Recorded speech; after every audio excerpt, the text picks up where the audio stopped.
Ashamaa jirri jirtu hordoftoonni koo hundi keessanuu hordoftoonni abdii hundi keessaniyyuu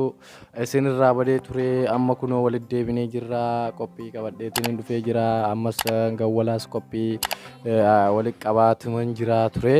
amma qophii kiyya xumuree jira sagantaa koo xumuree jira amma sagantaa koo isin biraan ga'uudhaaf